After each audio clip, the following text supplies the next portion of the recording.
आज के दिन पूज्य गुरुदेव के चरणों में सबसे विशाल गौ भक्तों का एक पूरा परिवार एकत्रित होता है और गुरुदेव आज के इस दिवस को अहिंसा दिवस के रूप में मनाते हैं। गुरुदेव बार बार कहते हैं कि त्याग धर्म के दिन मुझे सम्यक दर्शन की आवश्यकता नहीं, सक्रिय सम्यक दर्शन की आवश्यकता दिखाई देती है। सम्यक दर्शन तो सिर्फ शब्दों का किताबी कीड़ा है बंधुओं, लेकिन वो जो सक्रिय सम्यक दर्शन होता है वो जब किसी गौशाला में दिखाई देता है। आप देखिएगा, आप तेंदुखेड़ा की गौशाला जाके देखें, आप जबलपुर की गौशाला जाकर के देखें, आप ललितपुर की गौशाला जाकर के देखें, तब आपको इस त्याग धर्म की कीमत दिखाई देगी, जहां पर गोबर के बड़े बड़े ढेर दिखाई देते हैं। महाराज, गौशाला में गोबर के बड़े बड़े ढेर दिखाई देते हैं बंधुओं, ये त्याग धर्म की महानता है। महाराज, वो बात समझ में नहीं आई, गोबर के बड़े ढेर से त्याग का क्या मतलब है। पूरी की पूरी गौशाला में कितनी समृद्ध है ये गायों से पता नहीं चलता, गोबर के ढेर से पता चलता है। क्योंकि गौशाला में जब भी आप अपने धन का दान देते हैं तो उसके धन के दान का उपयोग क्या हो रहा है, जीवन की रक्षा करने के लिए। भूसा खिला दिया गाय को, भूसा दिखाई नहीं देगा, आपका पैसा दिखाई नहीं देगा, लेकिन गाय के द्वारा छोड़ा गया वह जो गोबर है वो गौशाला में दिखाई देता है। वो गोबर के ढेर बताते हैं कि यहाँ पर आपकी चेतना भले ना पहुँची हो, लेकिन सक्रिय सम्यक दर्शन का पालन करने वाले ऐसे कितने लोग हैं जो अपने धन का दान दे करके गौशालाओं में गौ संवर्धन में लगे रहते हैं। किसी भी गौशाला की समृद्धि उनकी गायों की संख्या से नहीं बंधुओं, गोबर की ढेर से देखिएगा कि कितना बड़ा गोबर का ढेर लगा है, तब आपको समझ में आएगा गौशाला कितनी समृद्ध है। हो सकता है 40 गाय खड़ी हो, बाकी जंगल में 5000 चरने गई हों, लेकिन गोबर का ढेर दिखा देगा कितना समृद्ध है। गौशाला में सिर्फ एक समृद्धि का पैमाना होता है, गोबर का ढेर। और क्या कहा दादा गुरु ज्ञान सागर जी महाराज कहते हैं, परोपकाराय दुहंति गावः। वे गाय जो परोपकार के लिए फलीभूत होती थी, उसको हमारे देश में जब शिक्षाओं में अहिंसा और आध्यात्मिकता खत्म हो गई तो उसको काटने का धंधा शुरू हो गया। दुनिया के दूसरे नंबर के पायदान पर हम आज खड़े हैं मांस निर्यात को लेकर के। पहले पायदान पर ऑस्ट्रेलिया खड़ा है बंधुओं, उसके बाद सीधे हमारा नंबर आता है। सीधे बीफ एक्सपोर्ट कंपनियां, कैसे बीफ एक्सपोर्ट किया जाता है आप यूट्यूब में सर्च करेंगे, आप गूगल से पूछेंगे, हजारों लोग आपको इसके लिए प्रमोट करने वाले मिल जाएंगे कि कैसे मीट एक्सपोर्ट किया जाता है। लेकिन कैसे मीट की एक्सपोर्ट रोका जाता है, इसका संदेश देने वाले सिर्फ गुरुदेव श्री विद्यासागर जी महाराज मिलेंगे। कोई दूसरा व्यक्ति इस पूरी सृष्टि पर मांस निर्यात के विरोध में आवाज उठाने के लिए खड़ा नहीं हुआ, गुरुदेव खड़े हुए। त्याग धर्म के दिन गुरुदेव ने पूरा का पूरा त्याग धर्म, अहिंसा को, संवेदनाओं को, सक्रिय सम्यक दर्शन को समर्पित कर दिया। गुरुदेव ने हमेशा एक ही बात कही, वात्सल्य की सबसे अनूठी परिभाषा अगर कभी लिखी जाती है साल में तो वो त्याग धर्म के दिन लिखी जाती है, वो भी गौशालाओं के संवर्धन को लेकर के लिखी जाती है।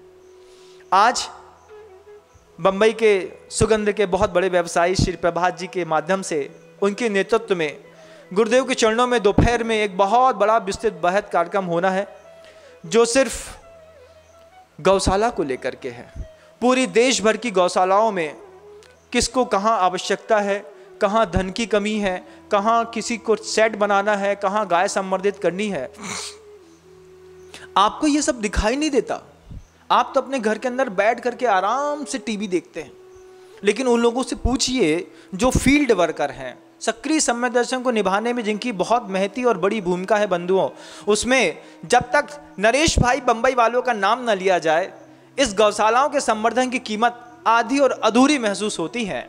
वे श्वेतांबर संप्रदाय में पैदा हुए और आचार्य भगवंत को पिछले 40 वर्षों से समर्पित एक ऐसे महान व्यक्तित्व हैं जिन्होंने 10 प्रतिमा के व्रत लेने के साथ साथ श्वेतांबर संप्रदाय साधु जो जैन समाज थी, श्वेतांबर जैन समाज, उनमें से बहुभाग निकाल करके पैसे का करोड़ों रुपए निकाल करके गौशालाओं में प्रत्येक वर्ष देने के लिए वो संकल्पित खड़े रहते हैं। आज त्याग धर्म के दिन उस ऐसे प्रतिमाधारी के लिए भी हमारी संवेदनाएं और हमारा साधुवाद वहां तक पहुंचना चाहिए कि उनके सहयोग से, गुरुदेव के आशीर्वाद से और आप सबकी मेहनत से आज इस सृष्टि के अंदर करीब 150 से ऊपर ऐसी समृद्ध गौशालाएं हैं कि पूरे भारत में जब भी गौशाला की चर्चा चलती है तो एक ही बात उठती है, आचार्य विद्यासागर गौ संवर्धन केंद्र के माध्यम से जो गौ का उद्धार हुआ है, ऐसा कहीं और कभी भी नहीं हुआ। महाराज, हाँ सुनिए, आप त्याग धर्म के दिन आप क्या कर सकते हैं? तो आचार्य पूज्यपाद स्वामी कहते हैं, परिग्रह निवृत्ति त्याग है आपके लिए। ज्ञानाद संयतस्य ज्ञानादि योग्यम दानम त्याग है साधु वर्ग के लिए।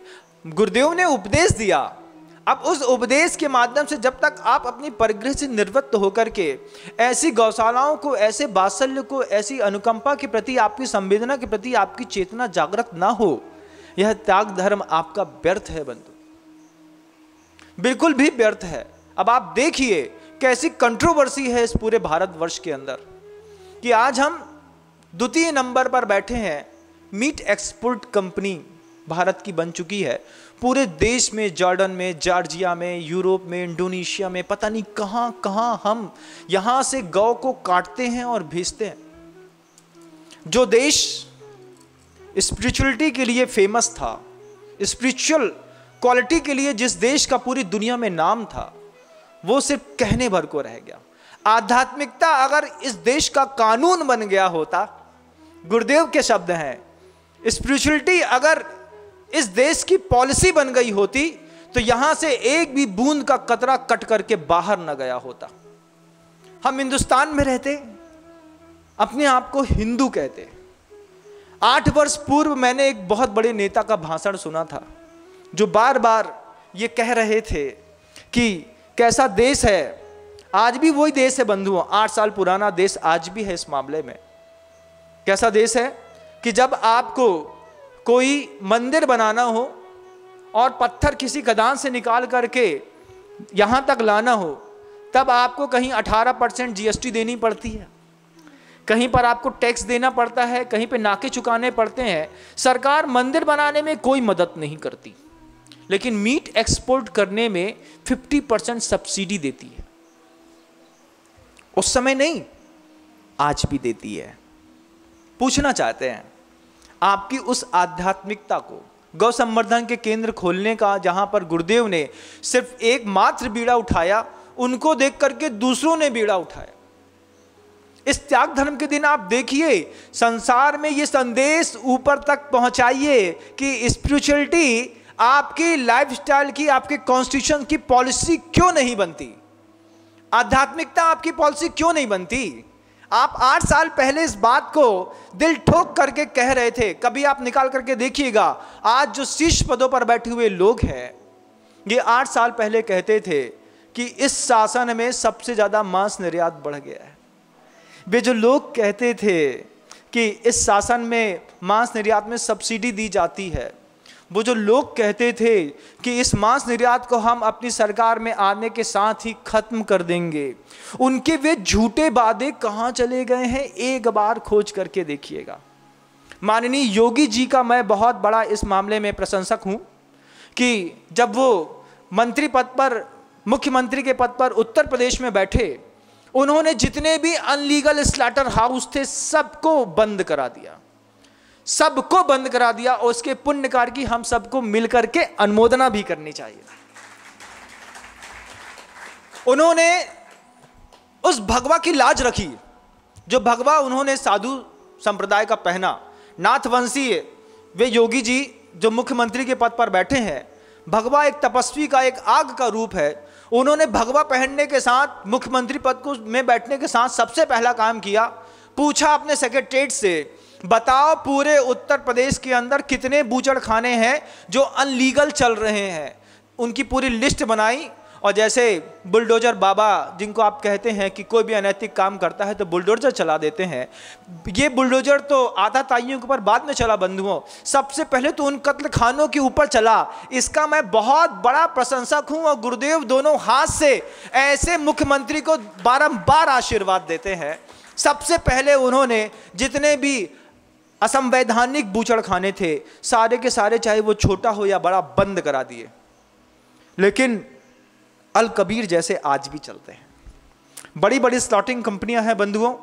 जब कभी आप यूट्यूब चैनल कभी चलाते होंगे, चलाते ही होंगे, आपको दिखता होगा हर चौथे पांच में किसी भी ग्रुप में आपको दिख जाता होगा एक गाय उल्टी लटकी है और उसको काटा जा रहा है, फिर कुछ करा जा रहा है, फिर कुछ काटा जा रहा है। और ऐसे कितने दृश्य ये मीडिया हमको रोज दिखाता है और हम देखते हैं। हम संवेदन शून्य होते जा रहे हैं। हमारी मूलभूत शिक्षा में से वो अहिंसा की भावना मिटा दी गई पिछले 200 सालों में।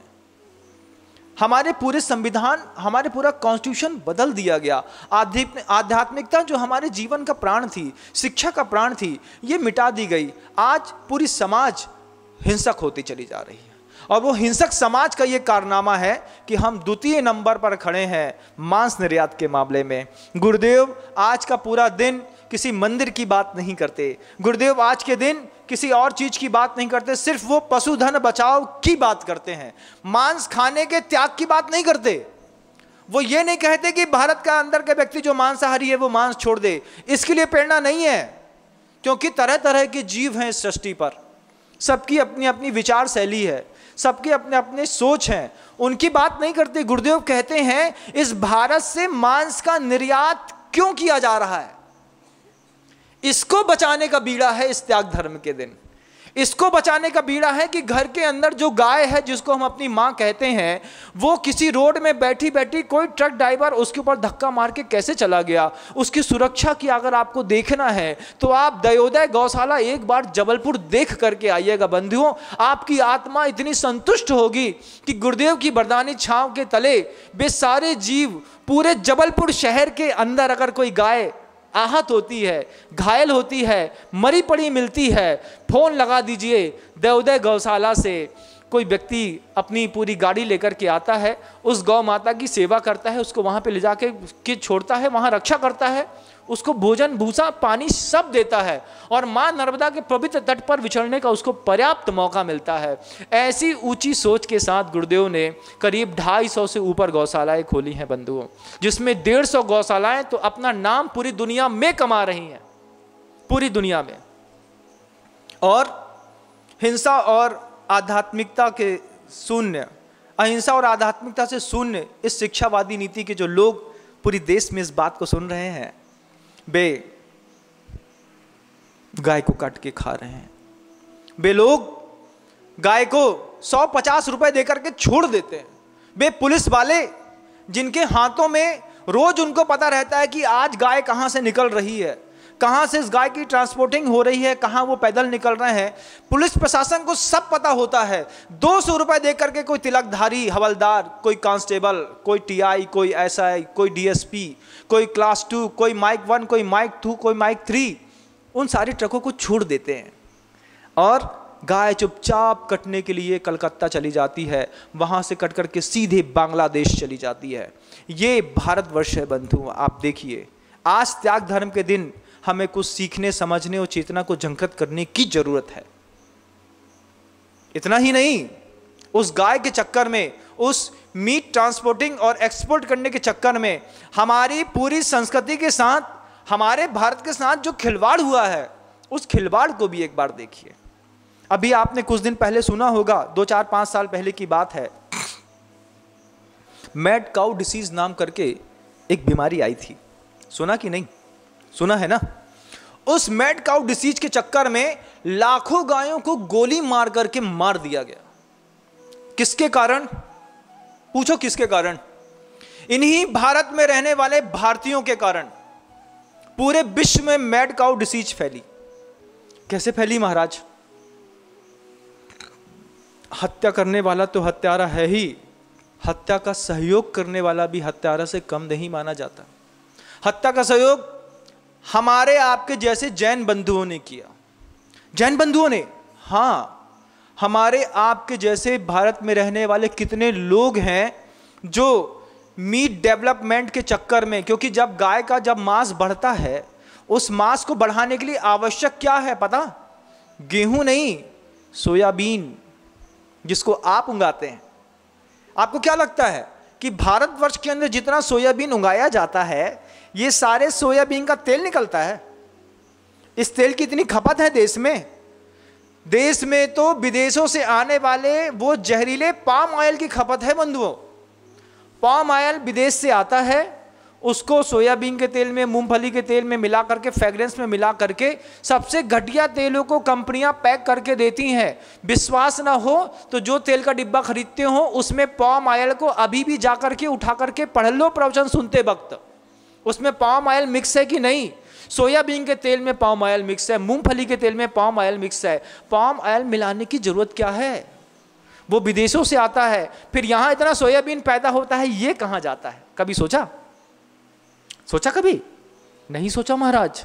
यहां जो आप सोयाबीन पैदा करते हैं, इस सोयाबीन को, जिसके लिए आप 1 किलो सोयाबीन पैदा करने के चक्कर में 70 लीटर पानी डालते हैं, अपनी जमीन बंजर करते हैं। सोयाबीन से सबसे ज्यादा बंजर होती है तो जमीन, उस बंजर जमीन करने में सोयाबीन की सबसे बड़ी भूमिका है। सबसे पहले यह सोयाबीन अमेरिका में उगाया जाता था। भारत से 5 गुना ज्यादा भौगोलिक क्षेत्रफल है अमेरिका का। कितना ज्यादा? 5 गुना ज्यादा भौगोलिक क्षेत्रफल है अमेरिका का। जहां पर सोयाबीन उगाया जाता था, उनको पता चला कि सोयाबीन उगाने से भूमि बंजर हो रही है, उसकी उर्वरक शक्ति खत्म हो रही है। उन्होंने सोयाबीन का बीज भारत में फेंक दिया, बांग्लादेश में, पाकिस्तान में फेंक दिया, ये अफगानिस्तान में फेंक दिया। ये सब हमारा क्षेत्र था बंधु। पूरे भारत में सोयाबीन भेज दिया। हमने जंगल काटे, जंगल काट करके खेत बनाए, खेत बना करके इंफ्रास्ट्रक्चर खड़ा किया, बेहतरीन हरी हरी घास दूर तक दिखती है तो हमको लगता है कि हम बहुत डेवलप हो गए हैं।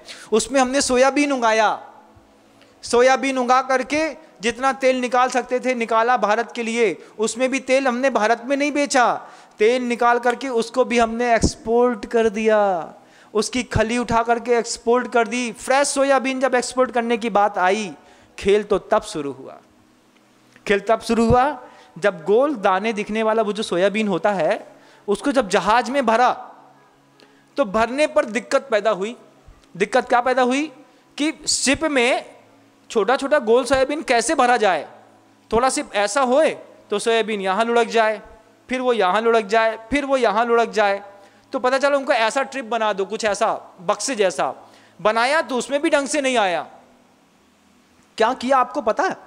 कुछ नहीं पता। अपने घर की चाय से मतलब है, दुनिया में क्या हो रहा है कुछ मतलब ही नहीं है अपन को। हम जैन भाइयों ने, जो किसानों ने खेती करके सोयाबीन पैदा की, ये भी गौ हत्या का सबसे बड़ा कारण है सोयाबीन की खेती। इस सोयाबीन का काम है सुअर को मोटा करने का, इस सोयाबीन का काम है गाय के अंदर मांस बढ़ाने का। तो जितने भी अमेरिकन कंपनियां जो डेयरी प्रोडक्ट चलाती हैं, इनकी मिल्क एंड मीट की टेक्नोलॉजी रहती है कि सबसे पहले 5 साल तक दूध निकालो और 5 साल के बाद पूरा दूध निकालने के बाद जब इसका शरीर मात्र बचे तो उसमें से इतना मांस निकालो कि इसको खा करके हम संतुष्ट रह सके। तो जितने भी डेयरी फार्मिंग विदेशों में होती है बंधुओं, वो मिल्क एंड मीट कल्चर को लेकर के है। लेकिन भारतीय संविधान में ऐसा नहीं था। हमारी गाय दुबली थी, छोटी थी, कम दूध देती थी, लेकिन जंगल में छोड़ने पर ऐसा कुछ लेकर के आती थी कि आपके घर को समृद्ध रखती थी। लेकिन सोयाबीन पैदा हुआ, सोयाबीन पैदा होने पे दिक्कत नहीं थी। सोयाबीन जब यहाँ से बाहर जाना था, आपको क्या लगता है कैसे सोयाबीन भेजा गया होगा? क्या लगता है? कुछ लगता ही नहीं महाराज। लगता है कि हाँ, कंटेनर में सीधा सीधा ऊपर से भर दिया गया होगा, एक कंटेनर के ऊपर दूसरा कंटेनर, तीसरा कंटेनर, चौथा कंटेनर रख दिया होगा, पूरा शिप भरा होगा और भेज दिया होगा। ऐसा नहीं हुआ। यही तो आफत है। न बोरों में पैक होकर के सोयाबीन गया, ना कंटेनर में डाल करके।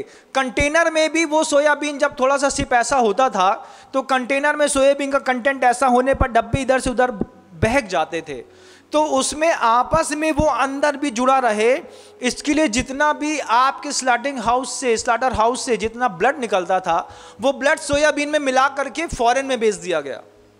आप सोचिए, जब वहां तक पहुंचा, सूखा तो वो बिल्कुल टाइट हो गया। अब उस ब्लड में से सोयाबीन को निकालना एक बहुत महंगा प्रोसेस हो गया।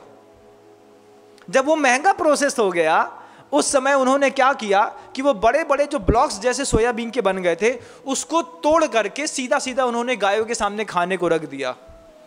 तो गाय अपने अस्वाभाविक भोजन को खाने के कारण, सोयाबीन खाना था क्योंकि शरीर में क्या खाएंगे, उसको खाने के लिए जो दिया जा रहा है, अब उस सोयाबीन के साथ वो जो ब्लड मिला था उसके चक्कर में पूरे विश्व में मैड काउ डिसीज हो गई। उसके उत्पादक केंद्र था भारत, लेकिन बोलने की मनाही थी। क्यों? क्योंकि सोयाबीन के सबसे बड़े निर्यातक बन गए हैं हम।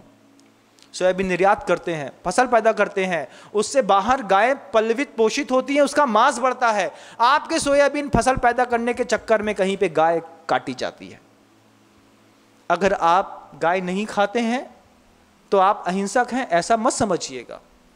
अगर आप सोयाबीन के व्यापार से एक्सपोर्ट करके और इस तरीके के धंधे में आपका अनैतिक सहयोग मिल रहा है, तब भी कहीं ना कहीं उस हिंसा की अनुमोदना में आपका हिस्सेदारी है। क्या करें?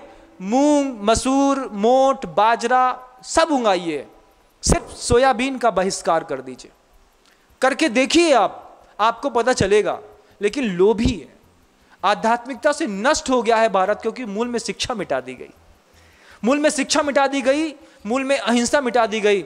हमको जो दिखाया जाता है हम वो करते हैं। हर बार एक और ज़्यादा खतरनाक पेस्टिसाइड अपनी ज़मीन में डालते हैं, सोयाबीन पैदा करते हैं, उसको रखते हैं। सोयाबीन में कीड़े नहीं लगते महाराज, 5-7 साल तक सोयाबीन बिल्कुल ऐसे ही रखा रहता है, कोई फर्क नहीं पड़ता। ठीक है, उपयोग में क्या आता है एक बार बताइए।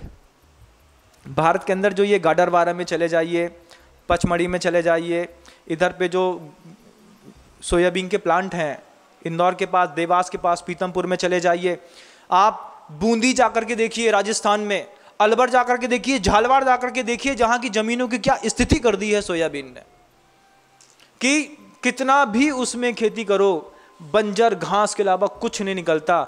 ये सोयाबीन अमेरिका अपने देश में पैदा कर सकता था, उसने भारत भेज दिया। क्यों? धरती तुम्हारी खराब होगी, हम तुमसे सोयाबीन ऊंचे रेट में खरीद लेंगे। यहाँ पे उस सोयाबीन को गाय भैंस को खिलाएंगे, सुअर को खिलाएंगे, उनको मोटा करेंगे और मारेंगे, खा जाएंगे। संवेदना का ये दिवस है बंधुओं, त्याग धर्म संवेदना का। त्याग धर्म अहिंसा को समर्पित है गुरुदेव के चरणों में।